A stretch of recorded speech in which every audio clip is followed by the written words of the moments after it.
to start, to give you a little bit of background what Shopify is and about the history. So Shopify was founded over 10 years ago by a guy from Germany who went to Canada, and he decided to sell snowboards online. And he was looking for software to help him with that, and he found that all the existing solutions were not really what he was looking for.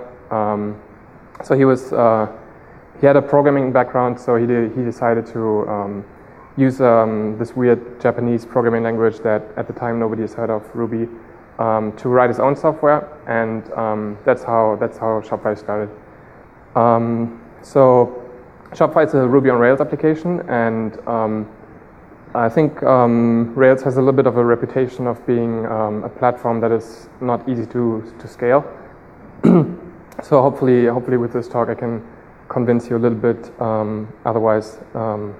Just to give you an idea of what scale we are operating at. As far as I know, Shopify is the biggest Rails application in the world.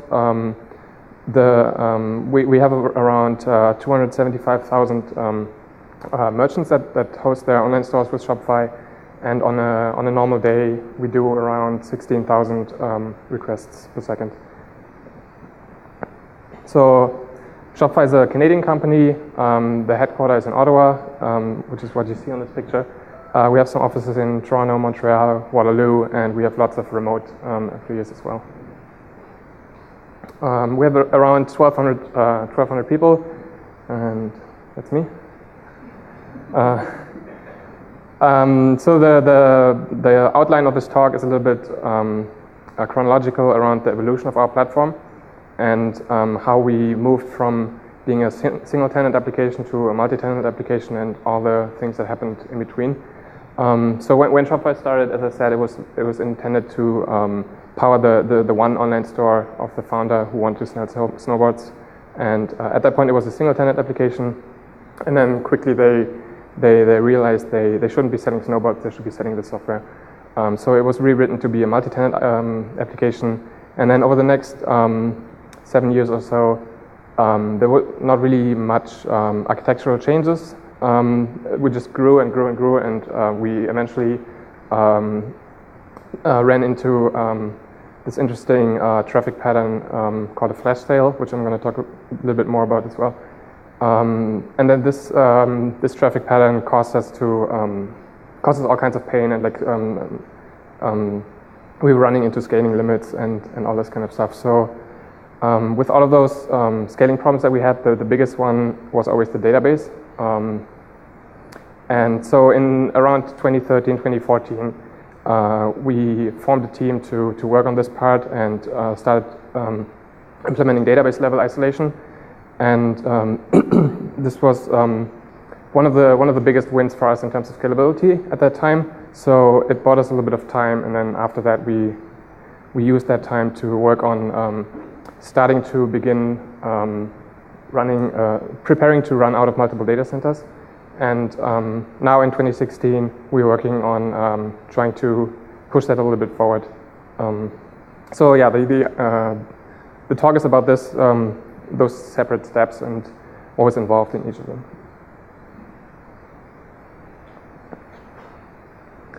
Okay, so just to give you a little bit of background on what a flash sale is and why that's a problem for our platform.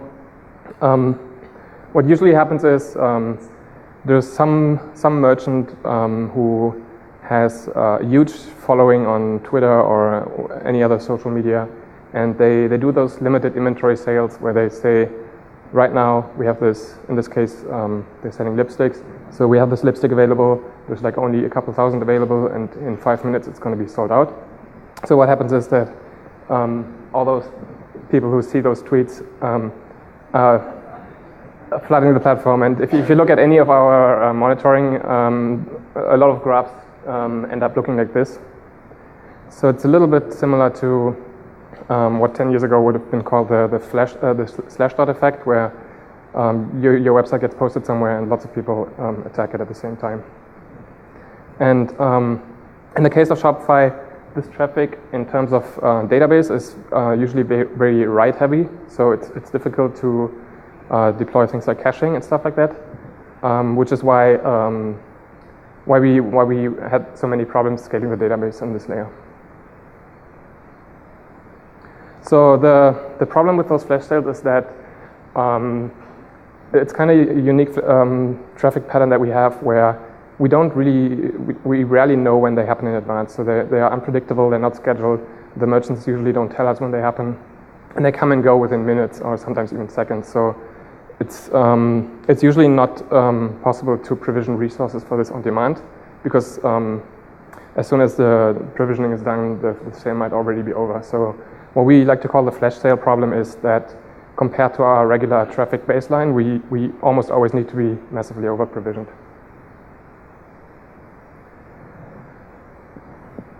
Okay, so I want to look a little bit more about this multi-tenant architecture aspect that I talked about at the beginning, where, as I said at the very beginning, Shopify was only one store, and then it was changed to be multiple stores. And there's basically two obvious ways to do that. One is what I want to call a share nothing architecture, and the other one is what I like to call a share everything architecture. And both of them have advantages and disadvantages. When I say share nothing, I basically mean whenever you have a new tenant, you basically take the same thing and deploy one app next to each other. So they have their own deployment, their own infrastructure, their own database, own web server, and so on. And on the other hand, share everything, what I mean with that is everything, all your tenants live in the same database. They all share the same CPU capacity for web servers and stuff like that. So if we look at the different properties here, the share everything is very good for capacity because every single store can use and has access to all of those web servers and this huge database, and it's very good for utilization. If you look at the share nothing architecture, if every tenant has their own web server and half of them are idle, then those resources are just sitting there and being wasted. So the share everything architecture is what we have been using for the longest time, and it has worked very well for flash sales because even the cheapest the merchants on the cheapest plans can still use the entire all of our resources. So it's a pretty economical and very cheap way to do this. But on the other hand, it's very bad for isolation. If one of those stores causes some kind of outage, then it will usually affect many other stores as well. And there's a few components in this architecture that are difficult to scale horizontally. So as I said, for the longest part, probably for the first 8 or 7 years or so, we were using the shared everything architecture. And at some point we looked at this and we realized those drawbacks, and we decided, okay, this is not good enough. We should be able to do better than that. So in this talk, what I want to be the takeaway of this talk is that this multi-tenant architectures, it's not just this two extremes on the left and on the right, but you should think of it as a spectrum, and you can move on the spectrum. So what we did is we started at the very left and then immediately jumped to the very right, and then we did a step to the left and another step, and this turned out to be a little bit too far, and then we went back, and this is kind of where we are right now. And I want to talk about some examples here that we did, and to give you an idea of the trade-offs that we did.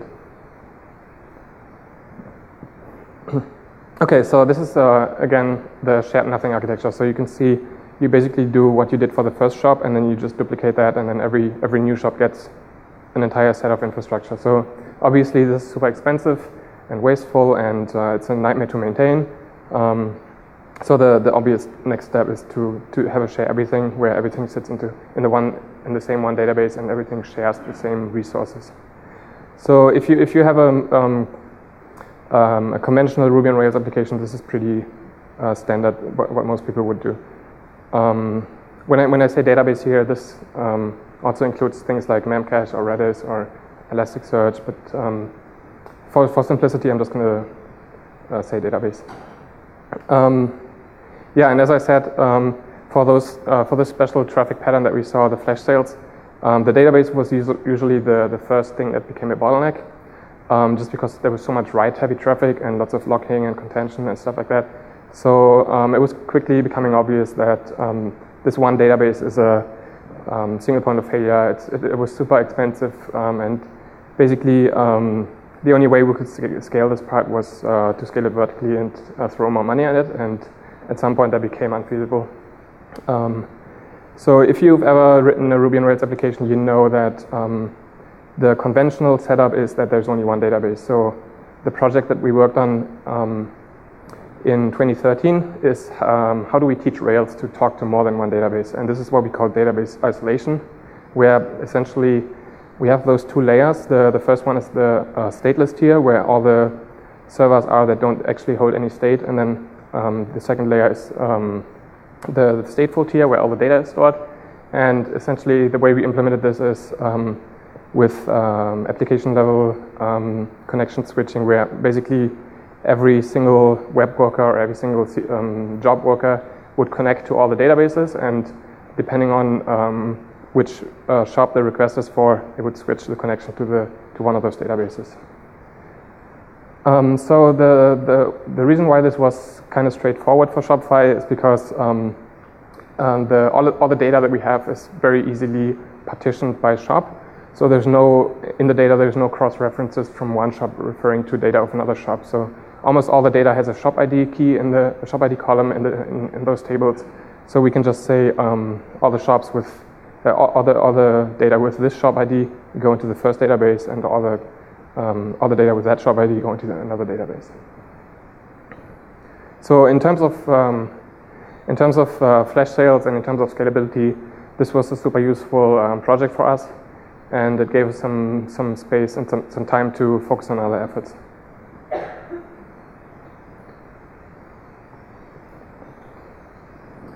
Okay, so then after we successfully dealt with those immediate scaling problems, we shifted focus a little bit towards disaster recovery. So at this point in time, Shopify was running out of one data center, and if that one data center would have gone down, it would have taken us forever to bring up a new one. So we wanted a second data center that in the case of disaster we could easily switch to. So besides redundancy and disaster recovery, it was also the first data center that we had was also becoming a maintenance burden, because it just organically grew over time. It wasn't really planned. It was just adding more things on top. So we just wanted some time to rebuild it from scratch. And essentially what we had was, we had this one data center that was active, where all the traffic was going to, and then we had another data center where that was basically just sitting there idle, waiting for a disaster to happen. And they are pretty much identical. The second one is an exact copy of the first one, and in case there was a disaster, we would just flip them and send all the traffic to the other one. And the way we ensure that the second one is ready to serve traffic is that we would set up a MySQL replication, for example, to make sure that the second one always has the same data as the first one. And then in the case of disaster, we could flip them over, and then if the first one comes back, we can turn the replication around again. So those failovers that I just described, at the beginning when we were starting to figure this out, they were super scary, and we essentially only did them when absolutely necessary. We had to get like 10 people in a room, and everybody was doing the steps, and nobody really knew what the other person was doing. So obviously this wasn't ideal, and what we were working towards then for the most time is automating all of this, replacing all those people with automation. And today we have a script that takes care of all of this, and there's almost no downtime involved here. And I will get to the details of this a little bit later. Okay, so this brings me to the next project that we were looking at, and that's a project that we call Pods. And if you look at this picture again of our active data center and our passive data center, it's obvious that the problem here is that the second data center is just sitting there, and we have all this expensive hardware, and it's all powered on, causing it's all wasted resources that are not being used. So what we actually want to do is something like this. So this was our first goal, where we wanted to at least have the stateless tier be fully utilized in all data centers. So as I said earlier, each shop is only, the data of each shop is only in exactly one database. And at this point, we weren't trying to serve the same shop out of two databases, out of two data centers, but at least every data center should serve some traffic. So you can see here that not all databases are active in every data center, but at least the web workers and the job workers are doing work everywhere. So in terms of utilization, this is better than before, but the problem here is still, in terms of isolation or resiliency, you still have this problem where if one shop causes an outage, it can affect the entire platform. Or if one shop has a flash sale, it can theoretically starve all the other shops of resources. So it might be possible that one shop is using all the web workers and the other shops don't handle any requests. So the idea then is that we introduce a more strict level of isolation, and this is what we call podding. So when we say pod, what we basically mean is a group of resources that are dedicated to a subset of those shops, and they have their own database, they have their own web workers, and so on. And as I said before, each pod is active in exactly one data center at a time.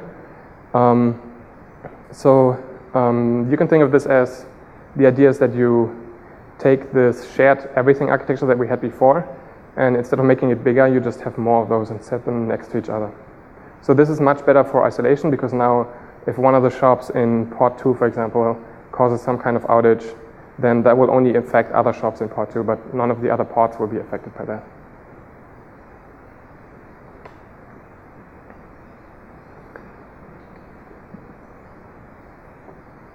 Okay, so now with this idea of podding, the question that we had to face was, how do we route requests to the right pod? In order to understand why this is a little bit tricky, you have to understand how the traffic gets routed to us in the first place.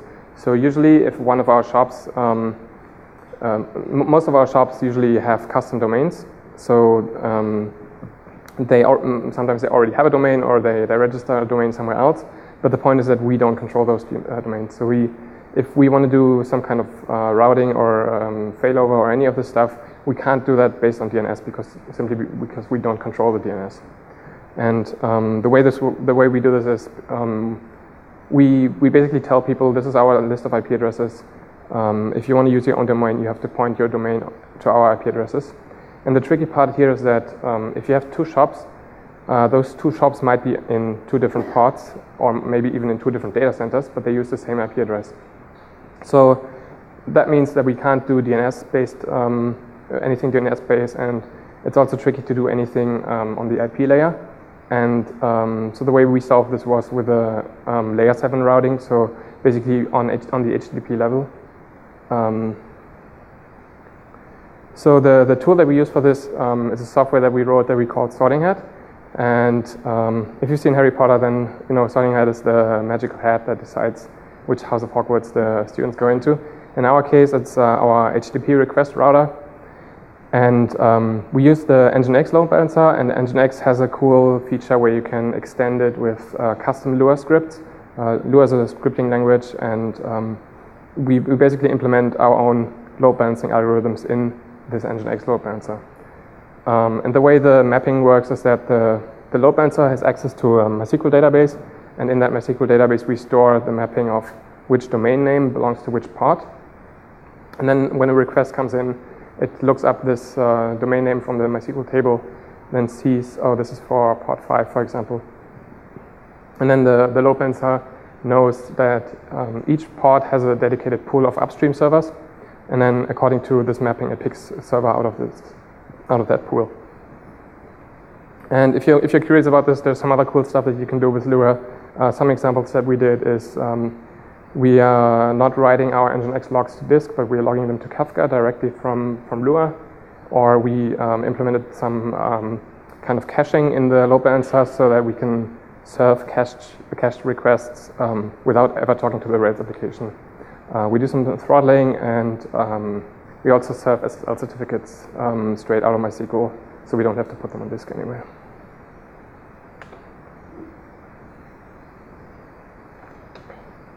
Okay, so this sorting hat piece will become more clear why that's important for the failovers and for the routing. For now, I want to come back to the idea of porting and talk a little bit more about isolation versus utilization and this kind of trade-off. So looking at this again, before I mentioned that this is not, it's way more expensive than before because each pod individually has access to less capacity than before. So if you want to be able to handle, let's say, the flash sale of the same size as you did before, where before you had access to all web servers, and now you only have access to the app servers that belong to your pod, then this is becoming more expensive because each of the pods has to be scaled up in terms of CPU as big as it was before with the entire platform. So the idea here, or the question is, how do we keep this nice level of isolation without losing too much capacity?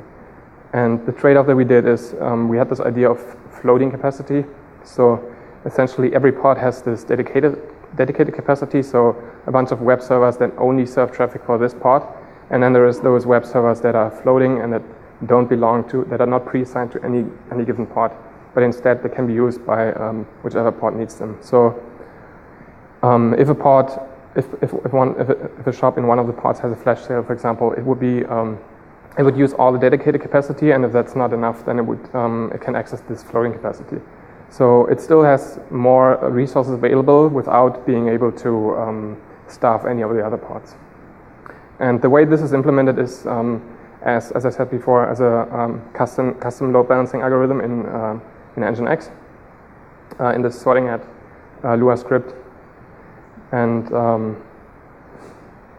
yeah, so if we look at this again from the beginning, on the two extremes here we have the share nothing and share everything. And if we ask ourselves, like, how can we find something that is that has the best of both?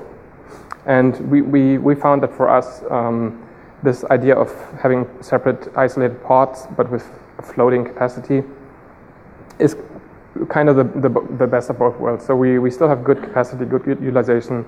It's still awesome for flash sales. It's still reasonably cheap. And compared to the share everything architecture from before, we now have very good isolation, and this is easy to scale horizontally as well because we essentially just buy more of those pods and put them next to each other. But there's no, if you look at the whole picture, there's no single point of failure anymore. Okay, so so far what I've talked about was mostly about how to scale the infrastructure and how to scale the application. But I also want to talk a little bit about how we scale our routing layer, and if we do run multiple data centers at the same time, how do we make sure the requests end up in the right data center?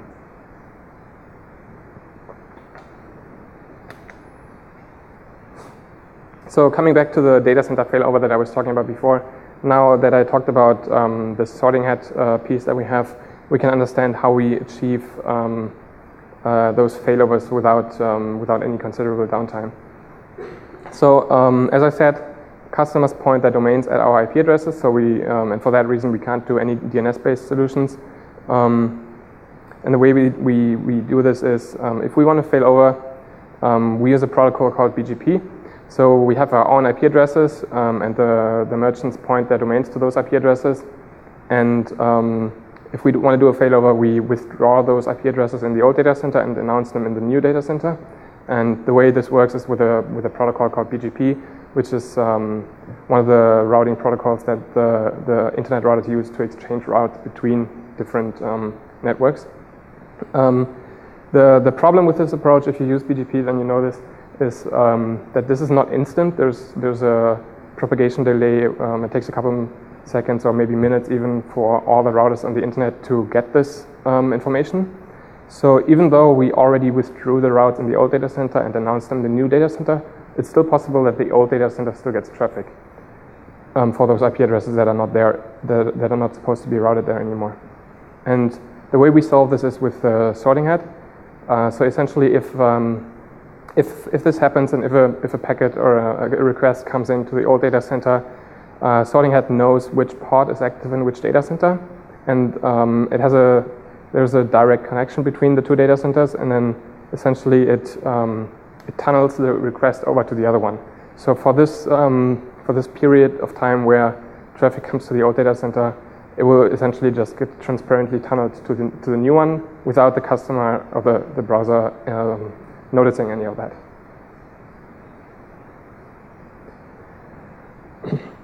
Okay, so until now I've always talked about this one load balancer. In reality, we actually have multiple load balancers. And now the question is, how does that work? How do we, when a request comes in, the router picks one of those load balancers, but the question here is, how does it pick the load balancer, and how do we scale this?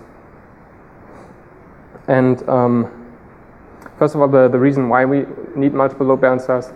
In the beginning, we didn't really need multiple ones. It was more like a backup thing. If the first one would go down, then the second one could take over. Today, we actually need them for load distribution because a single load balancer wouldn't have enough CPU to handle all the requests. So, as I said, at first we just had one of them sitting there and doing nothing, and then another idea that you could think of is we actually have multiple IP addresses, so you could have one load balancer per IP address, but then some of them get more traffic than others, so what we actually want is something more uniform where each of them get the same amount of traffic. And the way we do this is using a routing protocol that is often or historically only used between different networks, but you can also use it within your network, and the protocol is called equal cost multipath routing. And essentially what this does is it looks for each packet that the router sees, it looks at the TCP headers, so the source IP, the source port, the destination IP, and the destination port, and it uses a consistent hash of this of those four values, and based on that hash, it picks one of the load balancers. And the reason why this is important is because an HTTP request usually it's a TCP connection that usually consists of multiple IP packets, and you need to make sure that those packets all get routed to the same load balancer. Otherwise, if the first packet gets routed to one of them, and then the second one gets routed to a different one, then the second load balancer doesn't know this TCP session and doesn't know what to do with the packet. So this is a very, very neat technique how you can deterministically distribute the load here.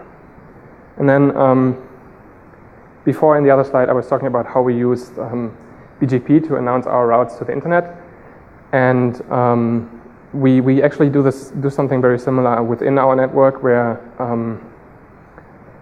traditionally BGP is a protocol that is mostly spoken between two routers, but there's also software implementations of this protocol where in our case we're using a software called ExaBGP, which is a Python program that allows us to make the load balancer kind of act as a router. So the load balancers talk to the router and they exchange routes. And then there's basically all of the load balancers have the same IP addresses, and they are announced via BGP to the router.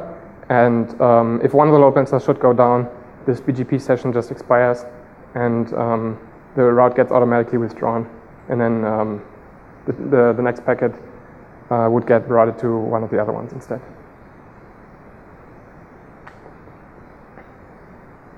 Okay, so if we're looking back at the beginning, this is what it looked like before. Then we had this new data center here, and what we wanted is that the second data center also serves traffic. So we wanted to be able to say some ports are active here and some ports are active over there. And the way we do this is with a technique called Anycast. And essentially what this means is that both data centers are announcing the same IP addresses at the same time, and you just get routed to whichever data center is closer to you by some routing metric. So historically, this has only mostly been used for UDP. DNS is a very popular example where this is often used, yeah, we turned it on for TCP as well, and we monitored the number of TCP resets that we would see, which would have been an indication of packets being routed to the wrong data center, but it actually turned out that this works pretty well. So now coming back to the scenario from before, similar to how during a failover there's this propagation delay. we now have the same or a similar problem where if both data centers announce the same IP addresses, then what do we do if there's a request that comes into the first data center and that request is meant for a pod that is actually in the second data center? And the way we do this is using sorting hat again. So the request comes in, the router routes it to one of the LBs, then the load balancer, which is the piece that runs this sorting hat software, sees, okay, this is for pod 2, but pod 2 is somewhere else. It sends it back to the router, and then it goes over this direct link that I mentioned before and gets sent to the load balancer in the other data center. And now he sees, okay, this is actually, I can serve traffic here because this is for pod 2 and pod 2 is in this data center. And looking back at this, this idea of pods was not only super useful for us in terms of scaling, but also super valuable in terms of experimentation, because now we have this failover script that used to be super scary, but now what we do is we have one of those pods that only contains fake shops that don't actually, nobody cares if there's any outage there. So we use this fake pod to test our failover script and just regularly move it around and do failovers and pretend there's an outage or something. It's also great for experimentation of like new hardware builds or new cloud environments and stuff like that, where if you want to try something out without affecting real customers, then being able to move only one pod was super valuable for us. And before we had this, we essentially could only move, and we could move all of Shopify or none of Shopify, and now we have this tool to move some of it, which was super useful. Okay, so if you imagine that there's some data centers that only have some pods active, you can also ask, what if there are some data centers where all the pods are inactive? And this is essentially the notion of a point of presence. So just throw them out, and the idea here is that we can deploy those mini data centers that don't actually have any of the actual application, only the routing layer. And this is very nice from a network point of view, because the goal here is essentially to get the request into your own network as quickly as possible. So depending on where you are in the world, as soon as you hit one of those point of presences, you're only one hop away from the actual data center. Whereas if you would have to go through the internet, that might have been multiple hops with higher latency and stuff like that. Okay, so to summarize and to give you a couple of key takeaways here. First of all, if you're running a multi-tenant architecture or a multi-tenant application, then you're always faced with this trade-off between isolation and capacity. So the takeaway here that I want you to have is that you should think of this as a spectrum and not as a one or nothing. So what we did is we started with a database, and that was more towards less sharing, because now some pods had their own database. Then we did this whole podding thing with full isolation, and this turned out to be great for isolation, but not so great for capacity, and it was too expensive. And then we moved a little bit back into the other direction, and this is where we are right now. And this seems to be, for the time being, this seems to be our sweet spot. So yeah, think of this as a spectrum. Another takeaway is that most of this would not have been possible without Nginx, which is a really cool piece of software, especially if you can use the Lua scripting language to customize it in any way you want without having to write any C code or anything scary like that. BGP and ECMP are two routing protocols that are often only thought of as for communicating between different networks on the internet, but there's no reason why you can't use those tools within your own data center, within your own network. And this is probably for us one of the biggest ones. Find your own flash sale problem. So every multi-tenant architecture, or every application has their own traffic pattern that is the big one for them. So you might not have this exact one, but if you're running a multi-tenant application, there's always one tenant that doesn't really seem worth it. Like, he's causing more problems than you're getting money from them, and like it's very tempting to just kick them off or rate limit them or something like that. And this has happened a couple of times with Shopify, and we always decided we're not going to kick them off the platform. We're keeping them, and we're fighting through the pain and like trying to learn from those outliers. And that turned out to be a huge investment into the future of our platform. And many of the, I would say the reason why Shopify today has a reputation of being a flash sale platform and of being able to survive this kind of stuff is exactly because we didn't kick off those outlier shops, but we try to use them as motivation. Okay, yeah, that's it. And if you have any questions, I think we have a couple of minutes. Cool. What would the utilization percentage between either Datacenter and Anycast? What was the percentage? Utilization percentage. Okay. I'm actually not sure if we measure that.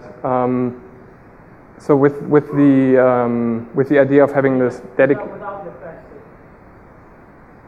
sale. Without the. Without the flash sale, like how much do you have to? Oh, you mean how much do we have to over provision in order to? That's a good question. I don't have any exact numbers off the top of my head, but from that graph I showed at the beginning, where you see like usually we do something like 1 million requests a minute, and then with a flash sale we can go up to 20. So something in that order. About between the load balancer and the router, and how long does it take for the router to realize that all the load balancer is Yeah, that's pretty much instant, because they are as I said, we're using this software implementation of BGP that keeps the session open with the router, and there's two ways how one of those routes can disappear. One is that we're running a health check script on the host itself, so if the host is still alive but realizes the Nginx process isn't, then it will withdraw the route immediately. If the host just completely like powers off, for example, then there's a session timeout that is configurable to whatever you want. I think for us it's something like in the order of seconds. So why did you use BGP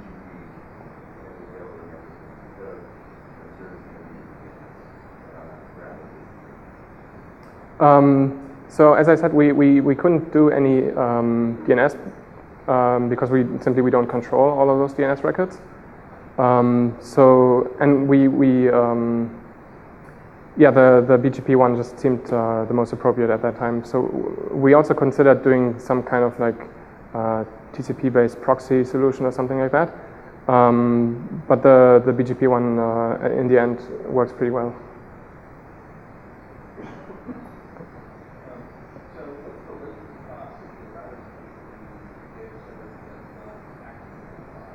Yeah, that's a good question.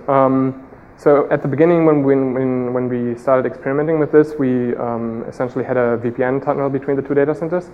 So that was not great, because then you get the same latency that you would get by going over the internet.